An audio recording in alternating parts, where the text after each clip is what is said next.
History, the recorder of the world, in other words, everything.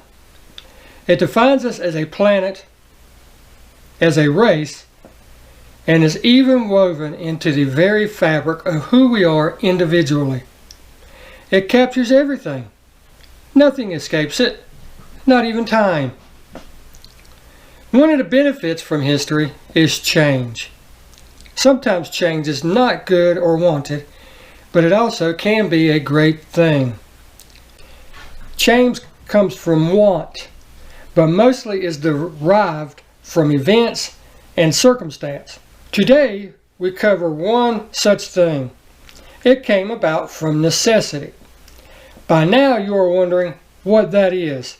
So let's start with a little history that brought about change. In 1965, you had Chevy trying to overtake Ford in all three car categories, the small, the mid, and the full size. So you already had the Nova, which was very nimble and everything, very small car, really great car that everybody loved, and power to weight, it was just a wonderful little car to drive. Then Chevy brought on the Chevelle to take on the Falcon for the mid-size. Who doesn't like a Chevelle? Beautiful car and concept at the time. Then they completely redid the Impala. The Impala, once it was redone and put on the market, sold over 1 million units. 1 million units. 000,000. So they had all the bases covered. They even took all three cars and gave it the SS option package. In other words, it gave it better suspension, larger displacement engines, more horsepower for the guys that wanted to pay the extra dollars to get it. So yes, we have finally beat Ford in all three categories. Yes. They have the Mustang. What? But they have the Mustang, sir. Whoa. I think I just figured something out. What? This sucks. Yeah, it really sucks. Mustang? That's a horse that runs out in the field somewhere. What are you talking about? Mustang. In 1964 and a half to be exact, Ford unveils the Ford Mustang. And with this long front end and short rear end, it started the pony car war. And Chevy, like every other car manufacturer at the time, was caught off guard and were caught thinking about what can we do to take on this Mustang. Now the Mustang was originally made and designed for the everyday woman in mind. That's why it came out with the inline 6-cylinder when it came out. So, should a single girl buy a Mustang, a '66 Mustang? Oh, well. It was basically designed for the average woman, the household woman who's starting to go out into the work field and everything. But as the car became more and more popular, and I mean it was almost an overnight success. I mean it just took off. They started putting larger engines in them, V8s and stuff like that, and then the power to weight ratio, guys just started.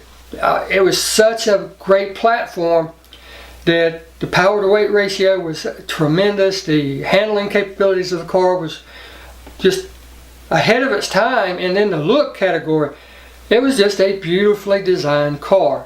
And Chevy was just left. They put all this time and money and research into doing the other three cars. They never saw the Mustang coming. If they had wind of it, then they never let on, because they sure had nothing at the time to compete with it. Out of necessity, out of change, the Camaro was born. Volcano.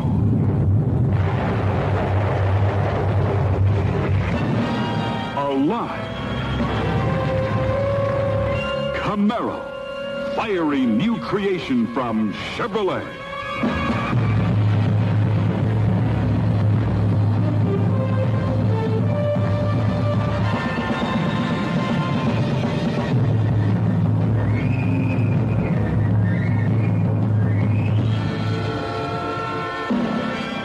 Camaro, the new car that's something else.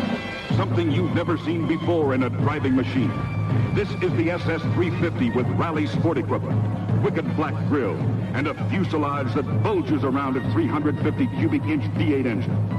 Shaped for action, all the way back to its sporty rear deck.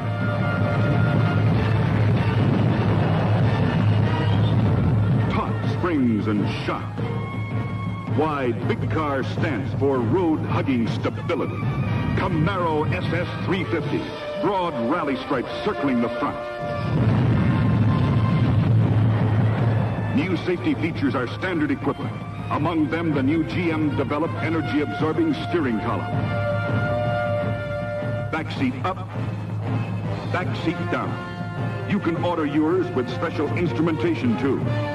Camaro in coupe or convertible, add whatever you can handle. Like hideaway headlights, big car engine.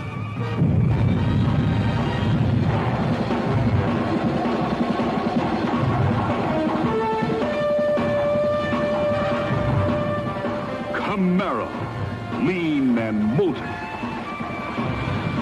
Camaro, at your Chevrolet dealers now.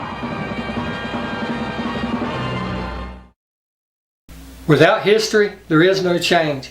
And Chevy's goal was to build the Camaro for one goal and one goal only, to take on the Mustang. So let's get to number one, the very first. N100001, the very first Camaro. Built in secret by Fisher, work began on the very first Camaro May 17th, 1966. And it was delivered May 21st to Chevrolet for final assembly at their Norwood plant for what would be known as the pilot car program. The very first Camaro, VIN number N10001 of the pilot car program, was to be number one of 49 of the pilot car program cars to be built.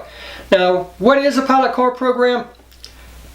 Back in 64, 65, those days, you had no Twitter, you had no Facebook, you had no Instagram, you had no internet. So how does people learn about these cars? Anybody that has grown up anytime from 70 to 80 knows billboards, they know magazines, they know word of mouth, they know conventions, and they know world fairs, stuff like that.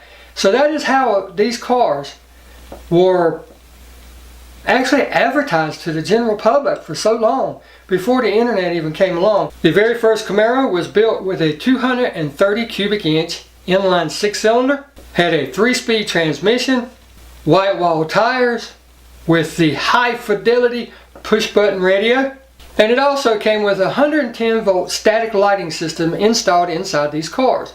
In other words, whenever you go to some of the convention centers and everything, they would have lighting on the inside of the cars, so that from afar or even up close, you could see the great details and time and design that went into these cars. Hidden in stores until the conventions would start, Pete Estes, one of the big wigs over at Chevy, held a 10 a.m. 14 city call. Did what would be the equivalent to a news conference a day. He held a 14 city news conference phone call, in which he revealed the name of the car. Now, up until then, there was still a lot of names floating around. One of them even being the Panther, and that's what the code name of this project was, Panther. The Panther? I just don't think that would fly. But in that news conference, he revealed the true name of the car and of the project, which was Camaro. Now, the name Camaro really means nothing. Back in the day, it was said to be a name that would bring the combination of machinery and humans together with friendship, or something like that along the lines. No, that ain't what it meant. So when he was pushed further and harder, finally he relented and said, Camaro is a small, ferocious animal that eats Mustangs. They're sticking a knife in it. Yes, sir, let's call that one done. Full production actually began on the Camaro at the Norwood plant, August 7th, 1966. Now here's something that a lot of people really don't know. The very first Camaro, if you go back and look at photos of the first Camaro, or you go back and look at advertisements of the first Camaro, magazine ads of the first Camaros, you would see some of them would have badges, some of them wouldn't have badges. In other words, on the side of the fenders it would say Camaro, it would have the grill emblem in it, and then on the front fascia, right at the right front corner of the hood, it would also say Camaro. Sometimes it wouldn't, sometimes it would. And if you look at those photos, there were no holes drilled in those places. And if you've ever taken a badge off an old car, you know there's two tips that stick out of the back of most badges, or emblems if you will, and you have to have holes that go through, and there's a nut that's running on the back side, and that's what holds it in place. Well, for it to work for the photo shoots and everything, it is guessed that they used double-sided tape to attach those badges and emblems. Now, after the conventions were over and all the publicity was done and everything, it was shipped to a Chevy dealer that had ties with some of the higher ups in the organization. RTR's Chevrolet. It was shipped to him where he kept it on display as a sales and promotional item. You know, here it is in all of its grandeur, the brand new Camaro. So you want one, I've got one right here, let's get you one ordered. And RTR's kept that car there for 2 years and 5 months, which now makes this 1967 car, which was actually made in 1966, you know, it's getting up there in age, but it's still brand new. The design is still fresh with all of its angles and modular design and everything. It was just a super ahead of its time car, equivalent to the Mustang. Now the Mustang still led in sales the first couple of years. Matter of fact, I think that, if I'm not mistaken, it stayed in the lead in sales until the second generation came along in 1970. But that's a whole different topic, a whole different video. That's not what this is about. This is about the very first Camaro. Again, N100001. And why is this car so important?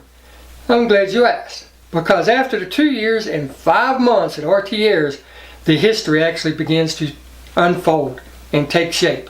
So let's get into that. The car was eventually sold to Linda Johnson for the grand total full sticker price of $2,500. Now I'll insert the equivalent of what that would be today so that you'll know, for inflation and all that good stuff. But $2,500, and there was no lien on the car, so she knew the significance of this being the very first car. She kept the car until 1975 when it was sold to the second purchaser. Again, to a dealer in Oklahoma. The car basically stayed in Oklahoma, but it was sold to another car dealer who also knew the importance of it being the very first one, and again paid full sticker for it, $2,500. JS Auto Parts took only 3 months to sell the car again, for again full sticker prices. See how this is going? To Alvis Harper. Now Alvis Harper bought this car so that him and his son could enjoy it together, but tragically Alvis lost his son at a very early age, and so distraught with his car sitting there representing what he and his son had done together, you know, the memories they had in the car and everything, he had to get rid of it. He wanted that car gone ASAP. So in 1982, Al Tipke bought the car from Alvis. You know, it's a sad thing. The guy just lost his son and everything, but he didn't want to take advantage of him. So again, he paid full sticker price for it. But he did something different than everybody else did. Although it was a very important and significant car, what he did with it was he took it and made a full-fledged drag car out of it. Yep, turned #1 Camaro into a full-fledged drag car. And we'll get back to that in just a minute because there's going to be some significance with this. The car was seen at many racetracks. I mean, it's been all over the place, especially around Oklahoma. It was a very competitive car. He did a lot of great things with it. And then in 2009, it was sold yet once again. It was sold to Jovan Sims in 2009 and had actually been in storage since the 80s. So, you know, it's just sitting here and all this stuff, collecting dust. Nobody knew what happened to it. Nobody knew where it was at after that. And it was just basically lost. Jovan was looking for something to build into a race car with his son and everything. So he wanted to buy a project car and actually race it with his family. But Jovan didn't know the significance of the car. He just found a race car for sale that was in storage. Again, he paid roughly $2,500 for it. But when he went to register it with his insurance company, that way it could be covered in case of accident or theft, is when the story really started to unfold as far as this car. Once he found out what the car really was, well, he decided it was time to move on to something else, different job, different area. So he decided to sell the car. There was a young fellow named Logan Lawson. He was sitting around one day looking on all the forums and everything, looking for a car, just generally sitting there looking around. If I'm not mistaken, the story was he was actually in school and was looking on the forums. But either or, he was on the forum boards and everything, just looking around, and all of a sudden he's seen a Camaro for sale. And it said, number 1, the very first. So curious, he calls up his dad. They talk about it for a second, and they dropped everything. They dropped everything they were doing and kicked it to go look at this car. They wanted to be the first one to get there, because as you can imagine, if it was really the first one, the significance this could have. So they went and looked at the car. They looked at the VIN number, the door tags and all that stuff, and it definitely said 00001. So they were excited, but with a little bit of ambition, a little bit of holding back, a little bit of anxiety, if you will, for lack of better terms, because they thought they had number 1, but they didn't know for sure. So the investigative story starts. So they reached out to basically anybody that had any know of Chevrolet, of Camaros. They reached out to the Heritage Foundation of Chevrolet, where they try to keep tracks of the VIN numbers and special cars and everything. And through all of this, they was able to locate all of the previous owners. I think all of them but one was still alive, and they reached out and everything. And it was through this process where they went back to the guy that owned it, that actually drag raced the car. They found him, and through talking to him and everything, they discovered something miraculous. He didn't just change it into a drag car. When he took the car, when he bought the car, he realized what the car was, the very first one. So he meticulously took everything out very carefully, put it in boxes, and put it over in the corner for storage. And it was forgotten. So naturally, when the Lawsons got the car, they thought, well, all that stuff's gone. What are we going to do? We're going to have to buy reproduction stuff. Well, when they met up with him and got to talking to him, would you guys, right before they were ready to leave, would you guys be interested in all the parts that took off the car? Can you imagine? I would be like, you want to ask a serious question? So the fun begins then. A total restoration with no expenses spared started on this car. The engine was completely redone, the frame off restoration, the actual marks were put back on, the overspray was done. This car was built back to very factory specific specs, as close as they could get to it. As a matter of fact, I think they used all the original parts except for a few pieces like the carpet, of course. I think most of it, if I remember correctly, everything was original except for like 2 or 3 things. And one of them being, of course, the paint. The other one being the carpet, and I cannot remember what the other one was, I'm sorry. But it's a very interesting story. So here they are, they get this car redone, they get it fully rebuilt. Now what? Well, let's take it on display, let's take it on tour, take it across the nation and share it with everybody. So what they did was they actually tracked down, like I said, as many of the original owners that they could get that was still alive. They found some of the people that originally worked on the car on the assembly lines, or even in management, or like the son of A.T. Ayers, the Chevy guy that got the car to start with to get the ball rolling after the pilot car program. What they did was they got all these people to sign it. I'm sorry, I'm starting to ramble. He got all these people to sign the trunk area. This is how they used to do it back in the day. Anybody that was of importance or felt the need to, they would sign the car somewhere, put their little stamp on it. For other people. I'm Logan Lawson. And I'm Corey Lawson. And this car matters. And so is the story of the first Camaro. Can you imagine? It starts life as just a simple, humble press car, pilot car program. I hope you enjoyed it as much as I did, because I really enjoy doing stuff like this. Even though I'm not outside with my cars, I'm enjoying the fact that I own a Camaro, doing these stories, doing the Hot Wheels, whatever. That's the whole point. It's not a car per se. It's the bonding with everything that embraces the car. So you get out there and enjoy yours. Doesn't matter what kind it is. Doesn't matter if it's Camaro, Mustang, Hyundai, Volkswagen, whatever. As long as you enjoy it. And we'll see you in the next one. Thank you so much for watching.